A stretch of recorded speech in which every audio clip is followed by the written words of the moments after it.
The NFL draft is here, and where will Zion Johnson land? We are going to be joined by Mitch Wolf today to talk about Johnson's potential landing spot and a whole bunch more. All of this on today's Locked On Boston College. You are Locked On Boston College, your daily podcast on the Boston College Eagles, part of the Locked On Podcast Network, your team every day.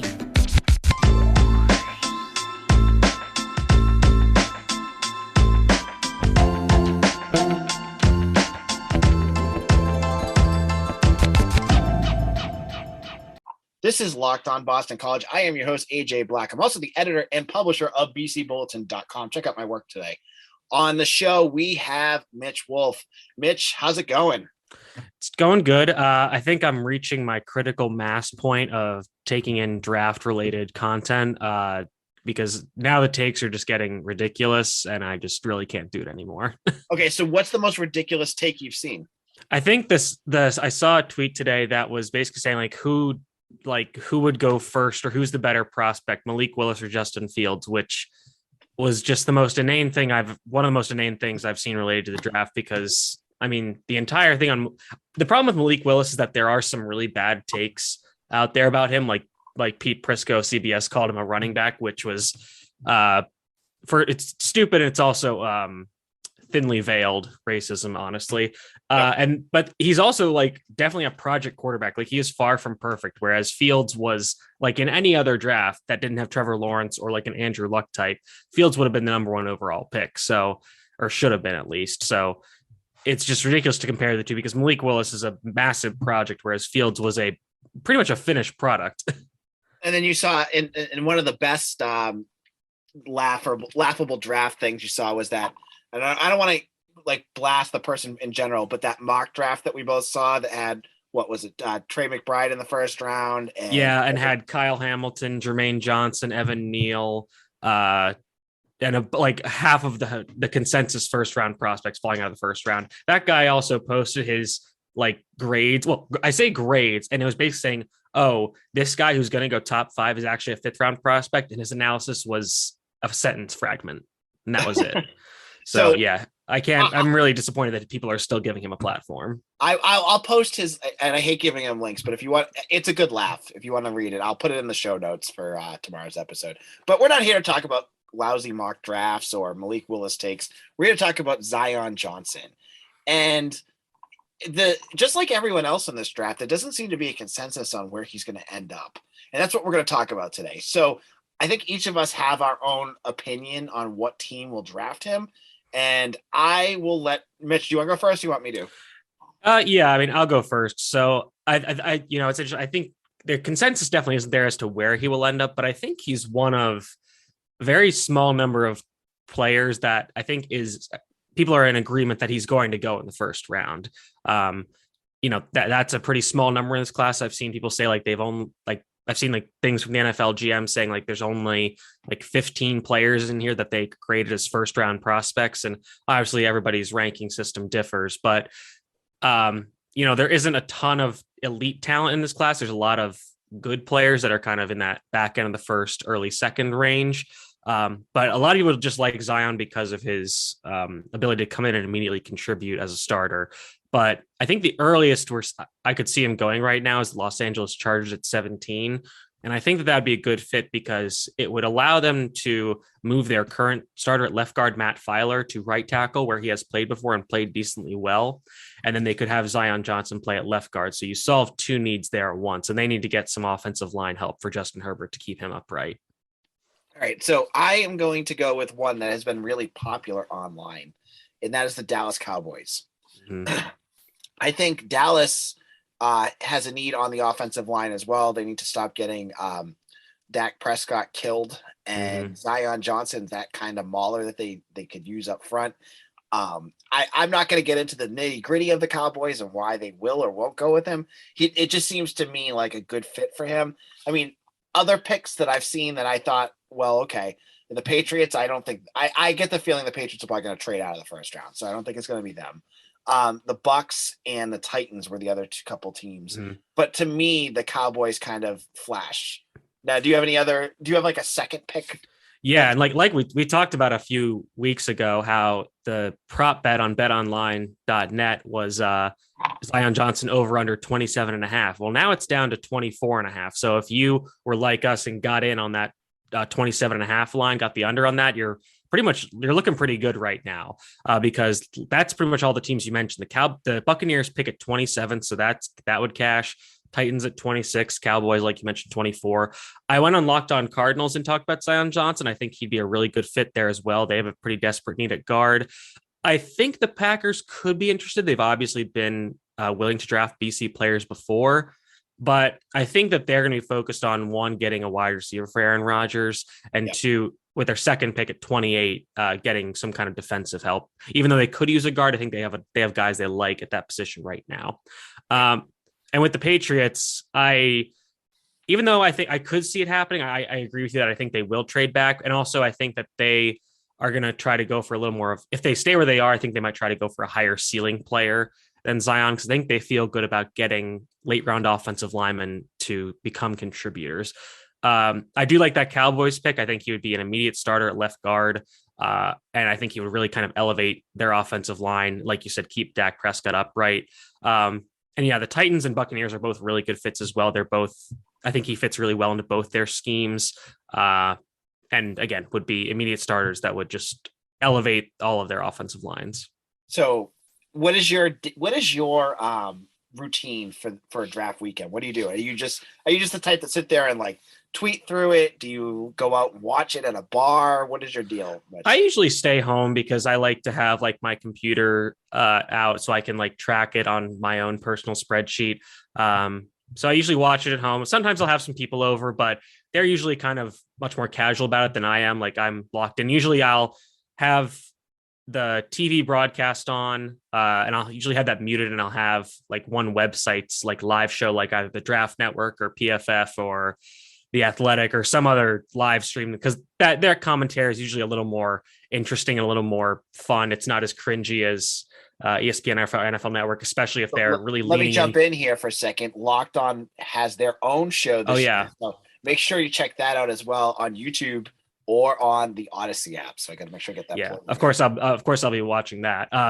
But you know, the ESPN NFL Network stuff gets a little cringy, especially if they lean into telling players most depressing life stories.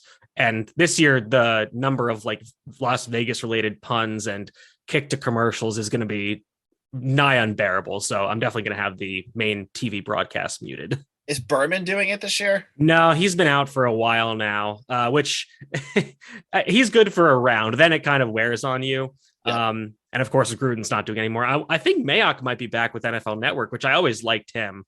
And then Kuiper will not be there in person due to his vaccination status. And also Kirk Herbstreit's out because of a recent blood clot medical issue. So they're kind of operating on a skeleton crew a little bit, if you can say that about ESPN. Yeah, actually at my house, my wife is like really pumped about the draft. It's like one of the few things about sports that she like, not a few things. She loves college football. It's like a big thing for her. Okay. But like the draft is like, she's so pumped about it. And it's not the BC players. She gets into like the top 25 teams and like really watching good football. So she's really excited to see where Jordan Davis is the one she's watching for. Yeah, I think he's been a really interesting prospect to follow through this because, you know, early on, people were like, oh, like he's only a nose tackle. Like, how can you draft like a 2-down run stuffer so high? But the thing that I kind of came around to this take, and I might have developed it on my own actually, but I listening to some other people, I kind of figured it out that he allows you to just run your defense differently because he changes the numbers because of his size and ability to impact the run game. He commands at least 2 blockers, and that means you can. Your linebackers can make more plays by themselves. And with the ability to do that, you can actually have a lighter box and you can have more players in the passing game as like a second level or third level defender. So him being on the field actually makes your passing defense stronger, which is kind of, it takes a few steps to get there, but it's kind of how the NFL is moving these days. And so Mitch, where can people find you on social media this weekend? I'm sure they're going to want to see your draft takes. Yeah, you can find me at Mitchell T. Wolfe, WOLFE on Twitter. I'll be tweeting throughout all of this. I'm assuming the Steelers are going to take a quarterback. I'm not thrilled about it, but you'll be able to catch my anger about that, especially if they trade up to do it. and then just tweeting out how I feel about the rest of the picks. Obviously, we'll be talking about the BC players, where they end up. So make sure you follow me on Twitter. And we'll be back in just a moment. We're gonna switch off into recruiting mode, where I'm gonna interview John Garcia, SI All-American, about BC's national imprint in terms of recruiting and how Jeff Hafley has changed recruiting for Boston College. You're going to want to check that out in just a moment. Now, BetOnline is your place to go wherever you want to make your bets. As we were just talking about, you can still get in on Zion Johnson at pick 24.5. If you think he's going to go before that, you can win some easy money on BetOnline. So find out the latest sports developments, latest league reviews and news, including this year's basketball playoffs and the start of the Major League Baseball season. BetOnline is your continued source for all your sports wagering information, from live betting to playoffs, esports, and more. Head to the website today or use your mobile device to learn about the trends in action. Head on over to BetOnline, where the game starts. This is Locked On Boston College. AJ Black here. With me today, I have John Garcia. We're talking recruiting, and John was with us last week to talk about some specific recruits. On this episode, we're going to talk a little bit about the themes that we've seen through BC recruiting and where Jeff Hafley is from a national perspective. John, how's it going? It's going well. Spring football is all but done at the college level, which means high school spring ball is popping up here in the South. I already caught my first practice, so I'm a happy man. All right. Well, thank you for joining us. And I think, we're on to year 3 of Jeff Hafley now, and we've seen BC's recruiting rankings on most of the national services, including SI All-American, kind of to bounce up a little bit each year. What have you seen out of Jeff Hafley in terms of getting BC in a different spot than what Steve Addazio and the previous regimes have done? When BC was under Addazio, it always felt kind of regional and a little kind of classic regional, if that makes sense, right? You think of the whole guys being dudes thing and the regional states around there, not even in the ACC footprint, but just geographically in the Boston College footprint. So you think of Massachusetts, you think of New England, you think of Ohio up into New Jersey, kind of that way, that Northeast corridor, if you will. And that was really where the majority of Eagle players were coming from. And that is still largely the case, but we're starting to see things branch out from that traditional smaller prospect pipeline. I think under Jeff Hafley, we're starting to see BC go more outside the region, heavier into Florida, heavier into the traditional South, while still sprinkling in places like Texas and the West Coast, which have been satisfied in the last 2 recruiting cycles. But with Hafley, I think getting more into that traditional Southern footprint, which is really the extent of ACC territory, we're seeing a little bit more of that being utilized under the current coaching staff. So I kind of viewed them sub-regionally under Addazio. Find your niche players. Obviously, you have to identify and develop talent more at BC than, certain schools in the conference. And then under Hafley, I still think that's the foundation of the roster, but we're starting to see counters and supplements to that throughout the South and other, strong football footprints where they have, a lot of talent that can be developed on the other end of the spectrum, not just the try-hard who is kind of fits the BC culture, but maybe the kid who's on the other side of the spectrum, who's more raw and naturally gifted, that you can now mature and develop from a technical standpoint, which also always kind of comes with that BC connotation. So I think it's a little bit more widespread under the current regime. Yeah, you mentioned Florida and Texas. The other state that he's been really successful has been Alabama. He's landed a couple kids in the last couple cycles, Ty Clemens and Quintavious Hutchins. Yep. And they kind of fit into the mold you're saying, like, right, where they're guys they can develop, especially on the defensive side of the ball that Hafley's really looking at. Now, one of the things I think that's really interesting, and I think a lot of folks want to kind of get more info on, is how does a school like BC resonate with kids that are, hundreds of miles away and not in their typical footprint? That's a great question. I think first it starts with, kind of the on-field brand and kind of what perception says about the school. And at Boston College, it's strong academically, about the ACC, you probably know about, I guess, Matt Ryan, depending on where you're from as a prospect. But it's one of those schools that as you look more into it, you can kind of find more positive. So dipping into these non-traditional pipeline states is an uphill battle. It's not easy, and I don't want to present it as such. I do think the Hafley staff has more connections out in those areas, and you've seen that expansion. I think I did some numbers under Addazio. The last 3 full cycles he had, so 16, 17, 18, I counted 5 traditional Southern footprint signees outside of the state of Texas. Under Hafley, that number is already at 12. It's already at 12 prospects in 3 cycles, 2021, 22, outside of that Texas footprint in the traditional Southern region, as I like to call it. So you're just seeing more of an emphasis there. And I think as more kids begin to see that as a possibility, it's just like, oh, well, we can go there too, and you've gone into Atlanta, you've gone into Miami, you've gone into Alabama, as you mentioned, into fertile top 5, top 6 recruiting territories nationally. And you've made little splashes here and there. Now you're quarterback headliners from the state of Texas in this 2023 cycle with Jacoby Robinson. So now you can branch out a little bit more. And that's one thing Jacoby told us. He said, look, now that I'm going to try to get some more Texans up to BC. So it's quite simple. It usually just takes one guy or two to go there and have success.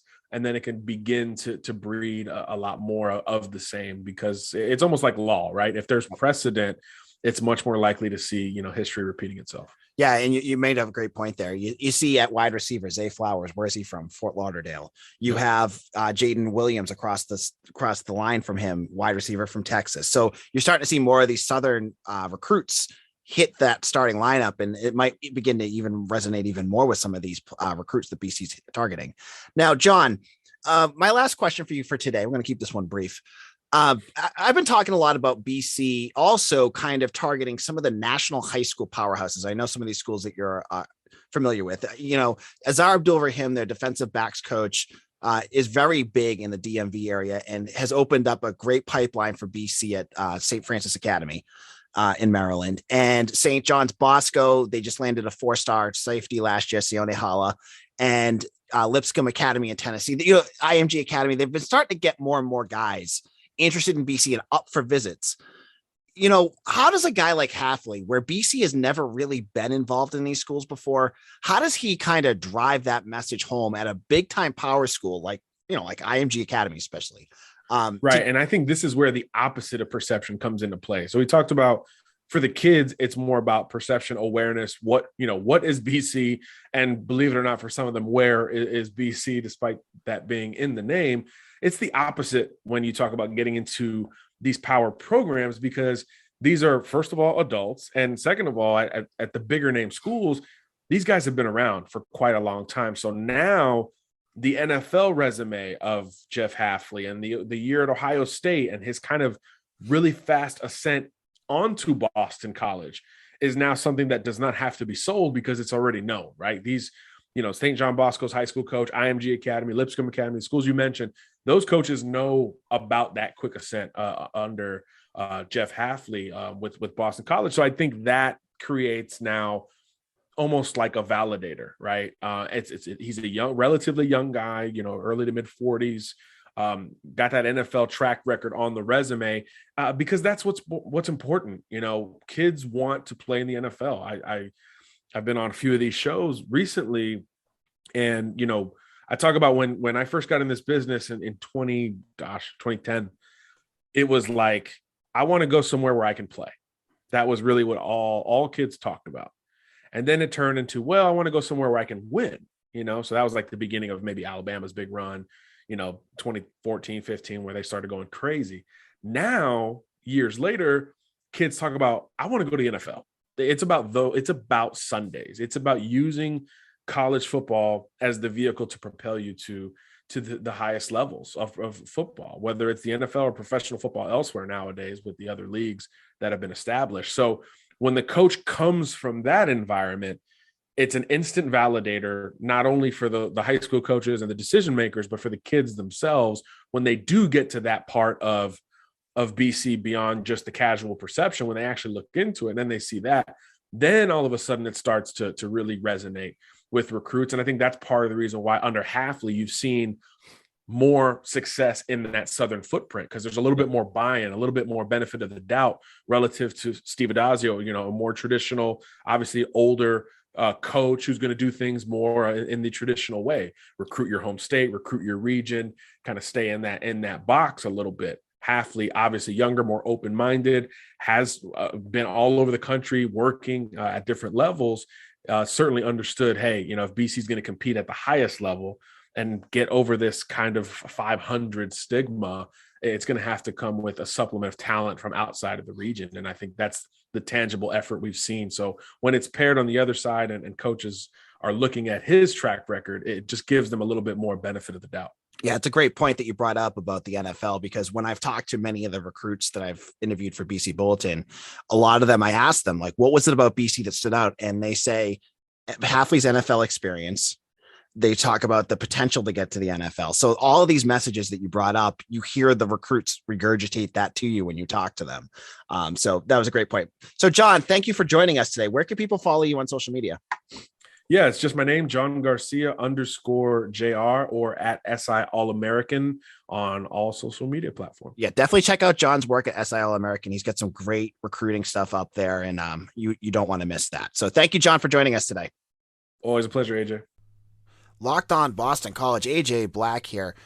Great having John Garcia here. John is such a great discussion. He's great at having discussions about recruiting. But in our final segment, it's time to get into some news. And we'll get into some of the negatives on recruiting, as Boubacar Traore, who Boston College had committed from Catholic Memorial up until about a month ago before he decommitted, has made his decision and has committed to Notre Dame and Al Washington. So Al Washington's already starting to steal our recruits, and that's not a good sign. But he walked away from BC about a month ago, and he's choosing to go to Notre Dame now. Not a big surprise here. I think all along it was expected that he was going to head up to South Bend or to Michigan or, one of those Big Ten schools. So, you got to move on from there, and Boston College landed a couple defensive ends since then with Brian Sims and then Jordan Mayer, who also decommitted.